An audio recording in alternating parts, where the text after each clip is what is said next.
گروه های نجات هندوستان تلاش دارند سرنوشت کمش 192 نفر را که هنگام کندن یخپاره عظیم در کناره های هیمالای بینام و نشان شده اند روشن کنند.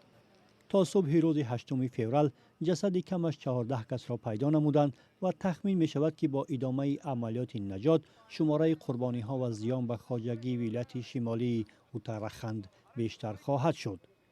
بر پایه گزارش ریترز روز یکشنبه 7 فوریه پاره عظیم پریخ نندا دیوی لغزید و سربند یکی از نیروگاه‌های آب و برق را رخنه نمود و در رودخانه پایان آب آبخیزی به عمل آورد. موج بزرگ آب به نیروگاه دیگر هم ضرر رسانیده چندین پل را ویران کرد. شاهدان این حادثه را به نوار گرفته اند. من حادثه را مشاهده کردم که فقط در فیلم های بالیوود می توان دید.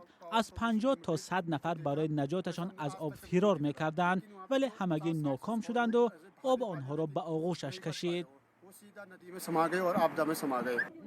دهات و زمین های کشت کنار رودهای دهاولی ننگا و الک نندا زیر آب مانده، ساکنان دهات منطقه به جایهای امن کوچانیده شده اند. گروه های نجات از داخل یک تونل زیر سنگ و لای مانده 12 نفر را بیرون کشیدند.